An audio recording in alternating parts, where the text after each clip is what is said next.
بینندگان کنجکاو تلویزیون بهارستان، منظور شماست نمایش با هم میابیم. اینک در برنامه امروزه ما دو نفر خوانندگان فعال مؤسسه تحصیلات میانه عمومی رقم 49 ناحیه فردوسی شرکت می‌ورزند. آنها مدینه و محمد جان محیدین زاده ها میباشند. محمد جان به زبان آموزی شوق زیاد دارد و در وقتهای خودگی خود به رسم کشی مشغول می شود. مدینه باشد زبان انگلیسی و فن متماتیک را دوست می دارد و در وقتهای خودگیش به دوزندگی مشغول می شود. ما برای فعالیت شما احسن می گوییم و گفتنیم که خوش آمدید به برنامه ما. رحمت. شما آماده اید که ما برنامه را آغاز کنیم؟ بله. اینک با دقت باشید. شرط اولی نمایش با هم میابیم.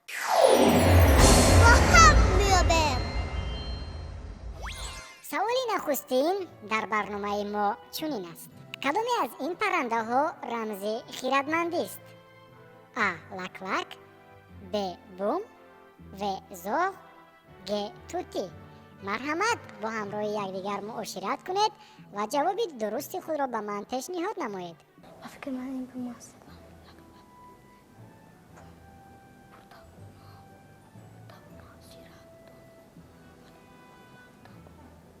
رات برفس ما با خلاصه انیق آمدیم. مرحمت من جواب شما را انتظارم.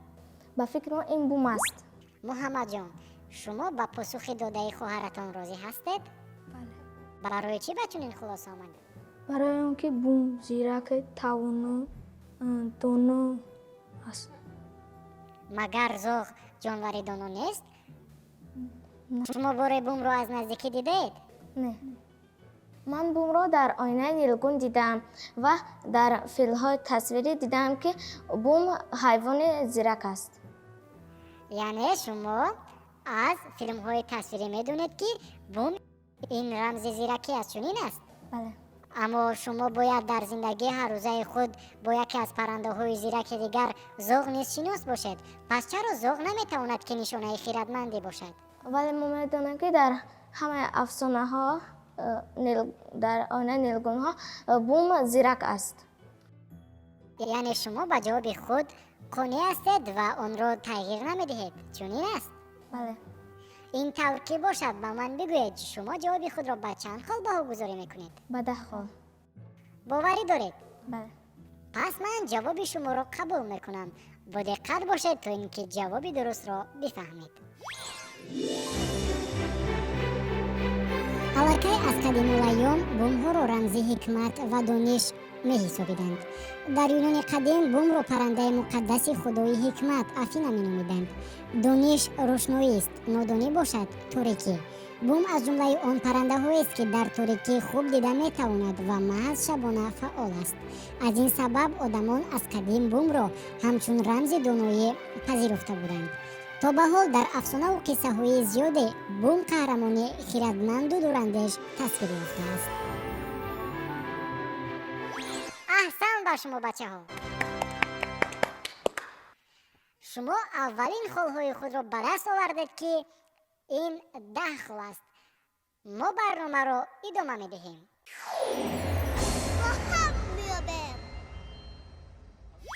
سوال دوم در برنامه چنین است: چقرترین اقیانوس کدام است؟ ا. اقیانوس آرام، ب. اقیانوس هند، و. اقیانوس یخبسته شمالی، گ. انتارکتیدا.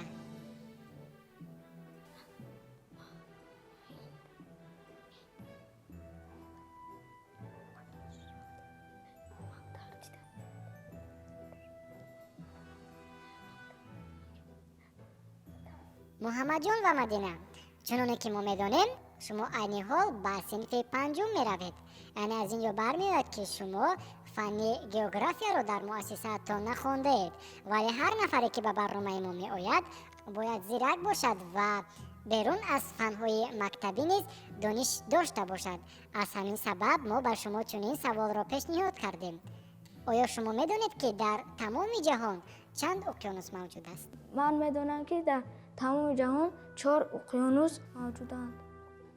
ما میدونیم که این اقیانوس‌ها آب‌های بسیار دارند و در این حیوانات آبی بسیارتر زندگی میکنند. بله، شما به من جواب درست را پیشنهاد کردید. اکنون بگویید که چقدرترین اقیانوس به اندیشه شما کدام اقیانوس است؟ انتارکتیدا. مدینه، شما به جواب پیشنهاد نموده محمد جان راضی هستید؟ نه. به اندیشه شما این کدام اقیانوس است؟ به اندیشه من این اقیانوس شمالی می باشد. یخبسته شمالی؟ من برای شما یک امکانی دیگر می دهم. شما خوب فکر کنید و به یک خلاصه عمیق آمده جواب خود را به من پیشنهاد کنید. مرحمت.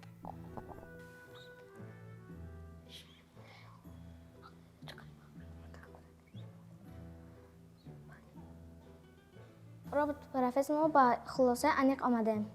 مرحمت، من جواب شما را انتظارم. این اقیانوس آرام می باشد. یعنی شما به چنین خلاصه آمدید که اقیانوس چقدرترین عالم این اقیانوس آرام است؟ بله. من جواب شما را قبول میکنم، ولی شما به من بگویید که جوابتان را به چند خال بهاگذاری میکنید؟ با 5 خال. محمد جان، شما نیز به جواب پیشنهاد نموده خواهرتان راضی هستید؟ بله. یعنی از اینجا برمیاد که شما نه آنقدر خوب به این سوال به جواب پیشنهاد نموده خود باوری دارید. چنین است؟ بله. من جواب شما را قبول میکنم. با دقت باشید، جواب درست را برایتان پیشنهاد میکنم.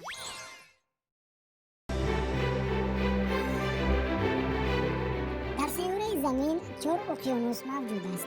اقیانوس اتلانتیکی، اقیانوس هند، اقیانوس آرام و اقیانوس یخبسته شمالی و جنوبی. بعضی عالمان ساحه جغرافیا این اقیانوس را 2 اقیانوس علاهیده میشمارند. از میان همه این اقیانوس ها آرام از روی مساحت بزرگترین است. همچنین اقیانوس چقدرترین عالم محض آرام به شمار می رود. چقدرترین اقیانوس در عالم این اقیانوس آرام می باشد. احسن به شما بچه ها. شما با صاحب 5 خال دیگر گردیدید و خالهای عمومیتان برابر شد به 15 خال. آفرین. با این نشان دادی به دست آوردهتان ما میگذاریم به سوال سوم نمایش برنامه با هم یابیم.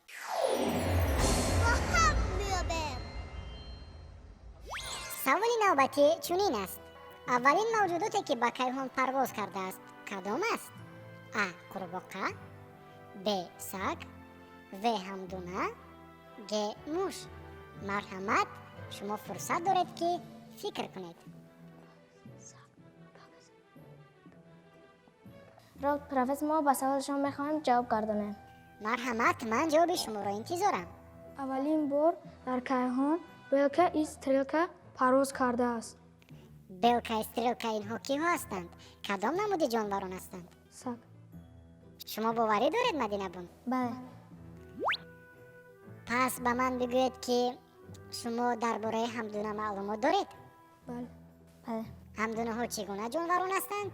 جانوران عجیبند و آنها در بالای درختها به این سو اون سو میتازند. بله، شما درست قید کردید و من بار دیگر برای شما وریانت ها را پیشنهاد میکنم تا اینکه شما خوبتر فکر کنید. وریانت های ما چنین هستند: قورباغه، سگ، همدونه، موش. چنانه که ما میدونیم هر چهار این جانوران را عالمان در تجربه های خود بس و زیاد استفاده میبرند. یعنی آنها جانوران تجربوی هستند. پس از اینجا ما گفته میتونیم که شاید همدونه ها و یا که موش ها اولین شده به کیهان پرواز کرده باشد. شما چنین فکر نمیکنید؟ نه. بلکه استریلکا. این معلومات را شما از کجا میدونید؟ ما در فیلم تصویری دیدیم. یعنی شما فیلم تصویری بلکه و استریلکا را تماشا بله. مدینه بانو، به اندیشه شما به فیلم های تصویری باور کردن میباید؟ بعضی فیلم های تصویری حقیقت دارند. ما برای همین میگوییم که در کیهان سگ ها پرواز کردند. من جواب شما را قبول میکنم، ولی پیش از آنی که جواب درست را برای شما پیشنهاد میکنم به من بگویید که جواب پیشنهاد نموده خود را به چند خال بهاگذاری میکنید؟ با 10 خال. شما باوری دارید؟ بله. ба маълумоти шумо мерасонам ки агар ҷавоби пешниҳод намудаи шумо нодуруст бошад, ман метавонам ки 10 холи шуморо кам гардонам ва шумораи холҳои умумиятон баробар мешавад ба 5. розӣ ҳастед? бале. пас бо диққат бошед, ҷавоби дурустро мехонам. аввалин мавҷудоте ки ба кайҳон парвоз кардааст ин саг аст. 3 ноябри соли 1957 соати 53 ба вақти Москва тавассути киштии кайҳонии шӯравӣ бо номи Спутник 2 саги бо лақаби Лайка ба кайҳон фиристода шуд. мутаассифона ин киштии кайҳонӣ дигар ба замин барнагашт. 20 августи соли 1960 бошад тариқи киштии кайҳонӣ Белка ва Стрелка ба кайҳон парвоз карданд. парвози онҳо бо муваффақ анҷом ёфт ва онҳо аввалин мавҷудоте буданд ки сеҳату саломат аз кайҳон ба замин баргаштанд. аҳсан бачаҳо, шумо бо соҳиби 10 холи дигар гардидед ва холҳои умумии шумо баробар шуд ба 25 ки ин нишондоди хуб аст. бо ин нишондоди пешниҳод кардаатон мо мегузарем ба саволи охирини шарти аввали барномаи бо ҳам мебем. аҳсан.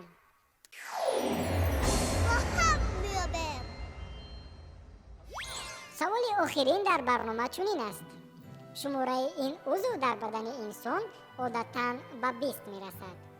чист он? а. қабурғаҳо, б. ангуштон, в. муҳраи сутунмуҳра, г. устухонҳо. марҳамат, фурсат барои фикр карданро доред.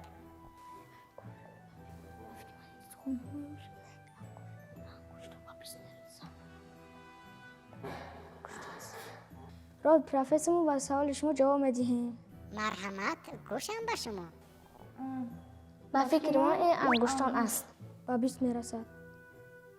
барои чӣ ба чунин хулоса омадед? барои он ки устухонҳо дар тани мо хеле зиёданд ва муҳраи стумур ҳам аз 20 зиёдтар аст. шумо чунин фикр мекунед? бале. қабурғаҳо чӣ? ما درباره قبل‌ها معلومات نداریم و ما انگشت رو انتخاب میکنیم. яъне шумо фикр мекунед ки он узве ки дар бадани инсон шумораашон ба 20 мерасад ин ангуштонанд? бале. қани марҳамат ангуштони худро ҳисоб кунед. ما در دست و پایهایمون 10 تاگی انگشت داریم و شماره آنها با 20 میرسند. ба ҷавоби пешниҳод кардаи муҳаммадҷон розӣ ҳастед мадина? бале. пас марҳамат ба ман бигӯед ки ҷавоби пешниҳод кардаи худро ба чанд хол баҳогузорӣ мекунед? ба 10 хол. муҳаммадҷон, روزی шояд шумо саросима намешавед ва шумораи холҳоятонро камтар намегардонед? мадина бону, бале. ба 5 хол. яъне шумо ба ҷавоби пешниҳод кардаи худ на он қадар боварӣ доред? боварӣ комил дорам. ман мехоҳам ки ҷавоби худро ба 10 гӯям, вале бародарам ба ин розӣ нест. пас ман барои шумо фурсат медиҳам ки фикр кунед.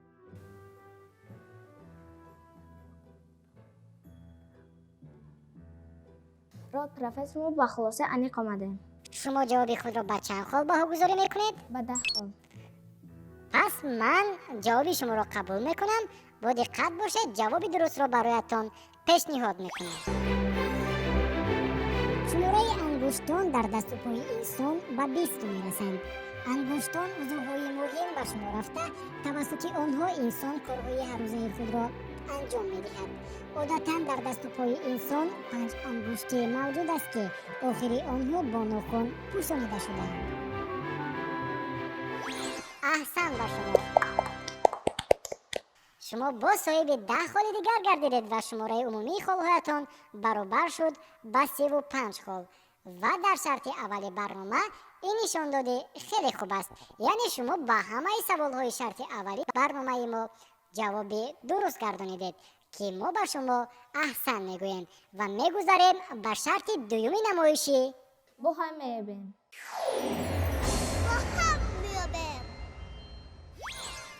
саволи аввал дар шарти дуюм чунин аст. ман барои шумо маълумот медиҳам ки дар шарти дуюм мо бароятон 4 далел пешниҳод менамоем ва бояд шумо ба ман ҷавоб бидиҳед ки далелҳои пешниҳод намудаи ман дурустанд ё нодуруст? Шарт бароятон фаҳм аст? бале. пас ин тавр бошад, бо диққат гӯш кунед. Далели аввалро бароятон пешниҳод мекунам. кӯдаки 4-5 сола дар як рӯз тақрибан 100 савол медиҳад. ба андешаи шумо ин далел дуруст аст ё нодуруст? дуруст аст. муҳаммадҷон, бале, аз он зиёдтар гап мезанам. шумо байни ҳам муошират накардед. пас ман барои шумо фурсат медиҳам ки маслиҳат кунед байни худ ва баъдан посухи худро ба ман пешниҳод кунед. марҳамат.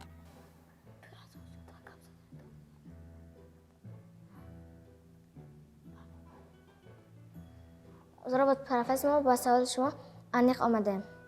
марҳамат, ман ҷавоби шуморо гӯш мекунам. кӯдаки 4-5 сола аз 100 савол ҳам аз 100 савол зиёдтар ҳам сухан гуфта метавонад. яъне савол дода метавонад. муҳаммадҷон ва мадинабоно, шумо дар хонаи худ кӯдаки майда доред? мо дар хона хоҳарам 5 сола аст. ӯ ба мо хеле саволҳои зиёд медиҳад. муҳаммадҷон, шумо гуфта метавонед ки хоҳарчаатон чӣ гуна саволҳоро ба шумо медиҳад?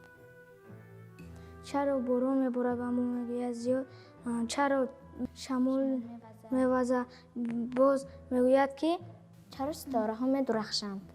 яъне саволҳои аҷиб ба шумо бисёр медиҳад, ҳамин тавр? бале. пас яъне шумо фикр мекунед ки кӯдаки 4-5 сола дар як рӯз зиёда аз 100 савол медиҳад? бале. аз он зиёдтар. яъне зиёдтар аз 100 савол медиҳад. ба андешаи шумо чанд савол пешниҳод мекунад дар як рӯз кӯдаки 4-5 сола? 100 ё 101 зиёдтар. зиёдтар аз 100 савол. Бале. яъне шумо фикр мекунед ки кӯдаки 4-5 сола зиёдтар аз 100 савол пешниҳод мекунад ба волидони худ, ба наздикони худ? бале. ба андешаи шумо чаро кӯдакҳо ин қадар зиёд савол медиҳанд? барои он ки онҳо ҳоло хурдам намедонанд ки чаро ситораҳо медурахшанд, чаро шамол мевазад. ман бори дигар бароятон далелро пешниҳод мекунам ва шумо ба ман бигӯед ки далели пешниҳод карда дуруст аст ва ё нодуруст. кӯдаки 4-5 сола дар як рӯз тақрибан 100 савол медиҳад. ин далел ба андешаатон дуруст аст ё нодуруст? дуруст. пас ба ман бигӯед ки ҷавоби пешниҳод кардаи худро ба чанд хол боғгузорӣ мекунед? ба 10 хол. марҳамат, бори дигар муошират кунед ва ба ман бигӯед ки ҷавобатонро ба 5 ва ё ин ки ба 10 хол боғгузорӣ мекунед. барои он ки муҳаммадҷон ба 10 мегӯяд, шумо бошед мадинабоно ба 5.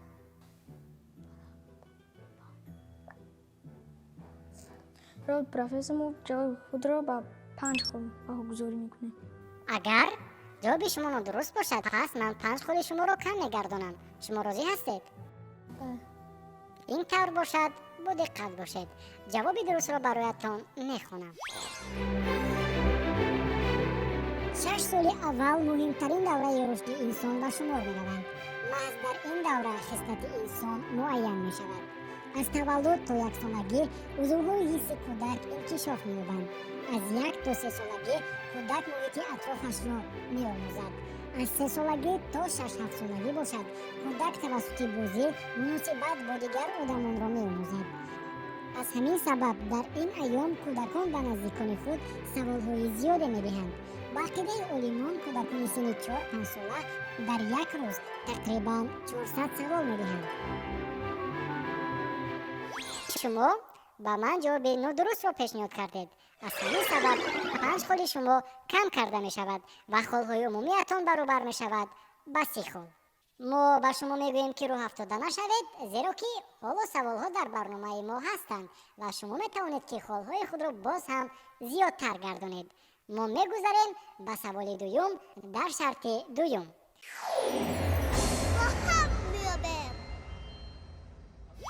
дар шарти дуюм далел чунин аст: раъду барқ дар як макон 2 маротиба намезанад. ба андешаатон ин далел дуруст аст ё нодуруст? марҳамат, сараввал ба ман бигӯед ки шумо дар бораи раъду барқ чиро медонед? раъду барқ агар ягон ҷо мисли оҳан ягон чӣ бошад, онро зада, мисол дарахтро мезанад,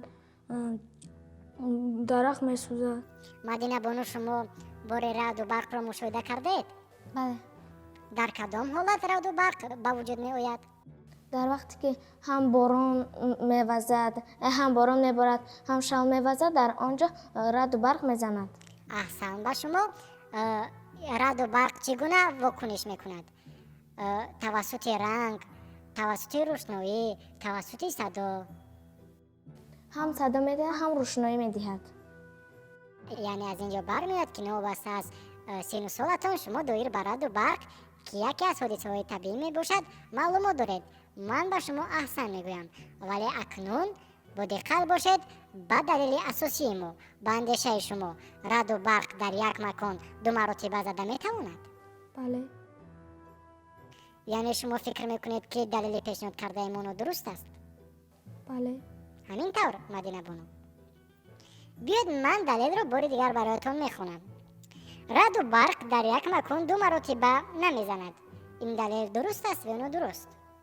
ба андешаи мо далели гуфтаи шумо нодуруст аст. яъне шумо фикр мекунед ки раъду барқ дар як макон ду маротиба, се маротиба ва ҳатто зиёдтар аз он зада метавонад. чунин аст? бале. пас ба ман бигӯед ки ҷавоби худро ба чанд хол боғгузорӣ мекунед? фақат сараввал машварат кунед.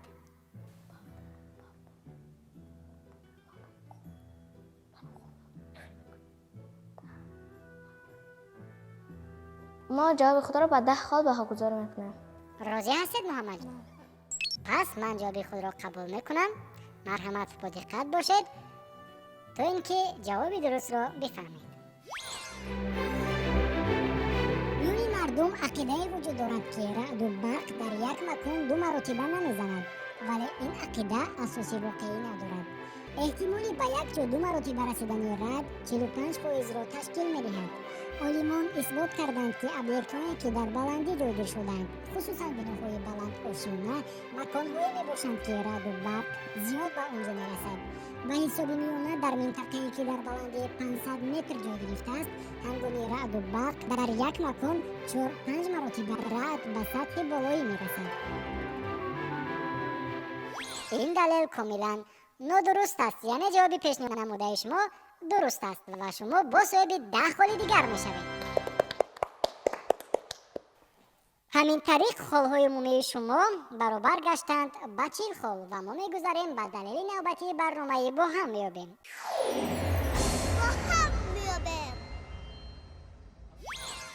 далел чунин аст: тимсоҳ забонашро бароварда наметавонад. ба андешаатон ин далел дуруст аст ё нодуруст?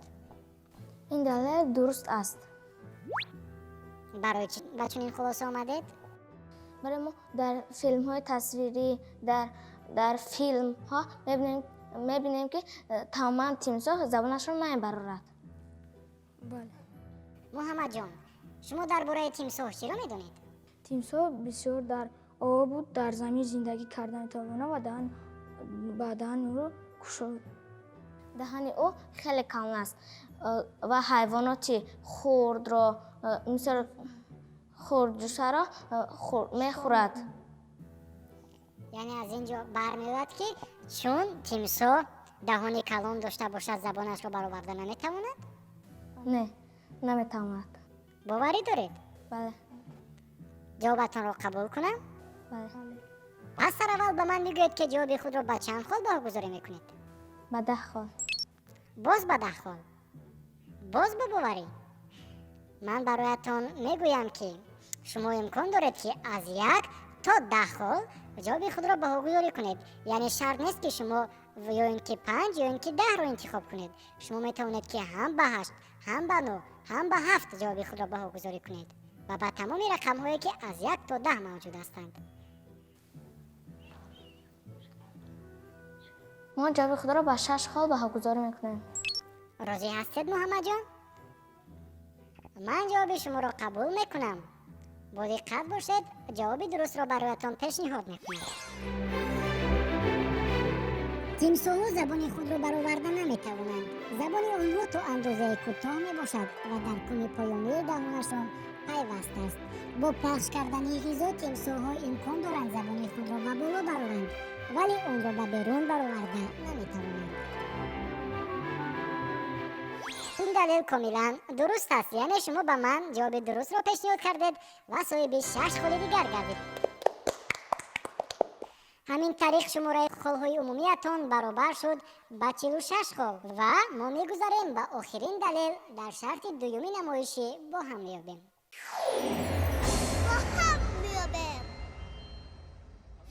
دلیل چنین است: تربوز این میوه است. به اندیشه شما دلیل پیشنهاد کرده درست است و اونو درست؟ این درست است. تربوز میوه نیست بلکه فلزی است. بیایید فکر برادر شما رو میشنویم.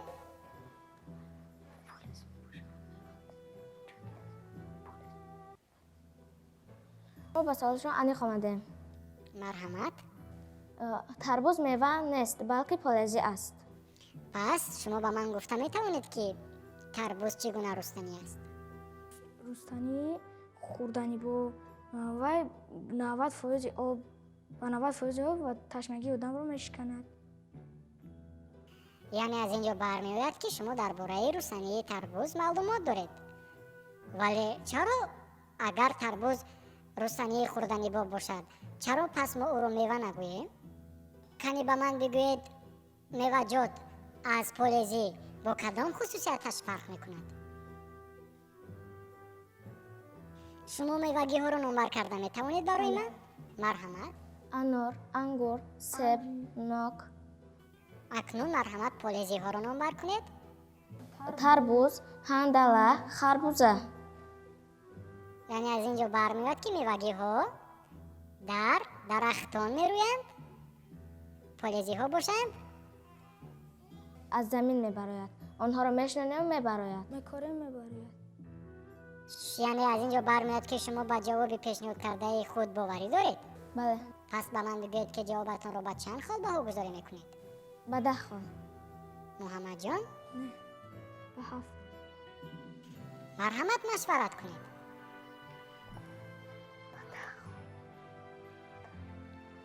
ما جواب خود را به 10 خال بها گذار میکنیم. یعنی محمد جان تسلیم شد همین کار. من جواب شما را قبول میکنم، با دقت باشید. ولی اگر جوابتان درست باشد من 10 خال شما را کم میگردانم. راضی هستید؟ این طور باشد مرحمت گوش میاندازیم.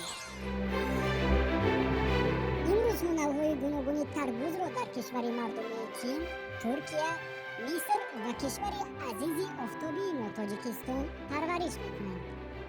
ولی مخالف عقیده بعضی نفران تربوز این میوگی نیست بلکه فلزی است.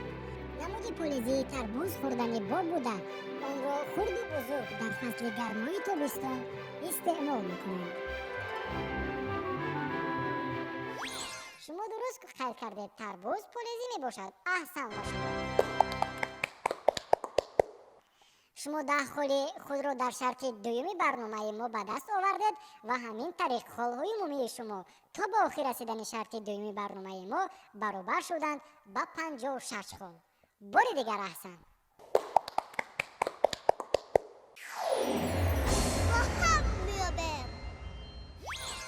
چون که شما از برنامه های گذشته ما معلومات دارید، شرط سومی برنامه ما این سوال های آزاد می باشند. این زمان من برای شما 1 دقیقه وقت جدا می کنم و در دام 1 دقیقه شما باید از کلمه هایی که من پیشنهاد می کنم جمله ترتیب دهید. هر قدری که از 4 کلمه که من به شما پیشنهاد می کنم اگر هر 4 این کلمه ها را در یک جمله استفاده برید ما جواب شما را قبول می کنیم و یک جواب درست شما برابر می گردد به 2 خال. شرط برایتان فهم است؟ بله. آماده ایم؟ پس وقتی شما شروع شد. мо дар таътили тобистонаи гармии тобистона бо волидайнамон ба истироҳат меравем. اول که یک جمله شما را من قبول کردم و شما صاحب 2 خال گردیدید. ما در تعطیل تابستانه گرمی با والدین با آبازی مشغول میشویم. 2 جمله. мо дар таътили тобистона гармии таътили тобистона ба боғи ҳайвонот рафта истироҳат мекунем. در اینجا کلمه والدین رو شما استفاده نبردید. من جواب شما رو قبول نمی کنم.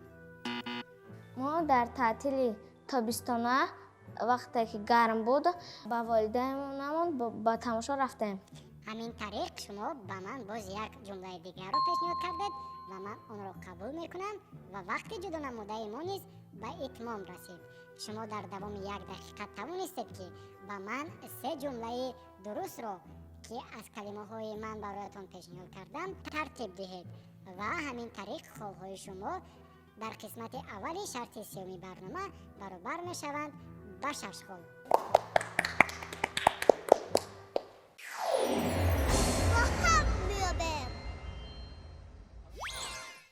инак мегузарем ба қисмати дуюми шарти сеюми барномаи бо ҳам ёбем. шумо то ба ҳол соҳиби 62 хол ҳастед. ин нишондодӣ хуб аст. дар шарти охирини барнома ба шумо боз 1 дақиқа вақти дигар ҷудо карда мешавад ва дар давоми 1 дақиқа шумо бояд ба ман ноҳияҳои ҷумҳурии Тоҷикистонро номбар кунед. ҳар қадар зиёд агар вариант ба ман пешниҳод кардед, ҳамон қадар соҳиби холҳои зиёд мегардед. номгӯи 1 ноҳия баробар аст ба 1 хол. шарт бароятон фаҳмо аст? бале. пас ман бароятон 1 дақиқа вақтро пешниҳод мекунам. марҳамат, вақт шурӯъ шуд. рашт, восеъ, фирдавсӣ, аллакай 3 ноҳия ба 3 хол. муҳаммадҷон? рудакӣ, бале, 4 ноҳия. дигар ноҳияи душанберо номбар кунед. фирдавсиро аллакай номбар карданд. сино, бале, 5 вариант. шоҳмансур, 6 вариант. сомонӣ, 7 вариант.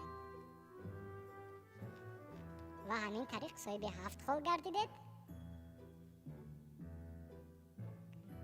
марҳамат, хубтар фикр кунед, зудтар бошед то ин ки вақти шумо тамом нашавад.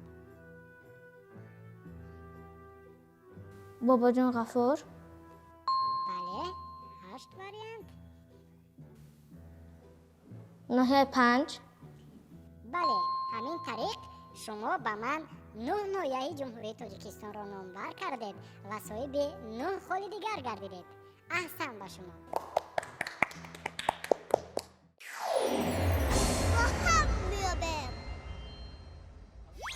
муҳаммадҷон ва мадинабоно, шумо тавонистед ки дар шарти охирини барнома соҳиби 9 хол гардед. ҳамин тариқ холҳои умумии шумо баробар гашт ба 71 хол ки ин нишондодӣ хеле хуб аст. яъне шумо дар барномаи имрӯзаи мо фаъолии худро нишон дода соҳиби 71 хол гардидед ки мо ба шумо аҳсан мегӯем. дар ҳамин ҷо ҳама шартҳои барномаи мо ба итмом мерасанд ва мо мехоҳем ки ақидаҳои шуморо доир ба барномаи худ бишнавем. марҳамат. ман аввал тавонияти худро ба телевизори Баҳарстон мерасонам ки ба мо чунин озмунҳо пешкаш намуданд ва мо дар хона дар вақтҳои холигӣ ба китобхонӣ машғул шуда дар ин хел озмунҳо омада ширкат намоем. марҳамат. шумо муҳаммадҷон? хеле хурсандам ки ба ин барнома иштирок кардам ва ба мо лозим аст ки зиёд китоб хонем ва ба ҳар барномаҳо рафта иштирок кунем. шумо худ аз натиҷаҳои ба даст овардаатон розӣ ҳастед? бале. бале, воқеан натиҷаҳои ба даст овардаи шумо қонеъкунанда ҳастанд ва ман бори дигар ба шумо аҳсан мегӯям. ман аз шумо изҳори сипос мекунам ки дар барномаи имрӯзаи мо иштирок карда зиракии худро нишон додед. шояд ин зиракии шумо барои бинандагони мо намунаи ибрат бошанд. бинандагони азиз, ин буд намоиши имрӯзаи мо ки дар барномаи мо муҳаммадҷон ва мадинабону иштирок карда соҳиби 71 хол гардиданд. расидем ба фарҷоми барнома. то барномаҳои оянда зирак, кунҷкоб ва донишманд бошед. хайр.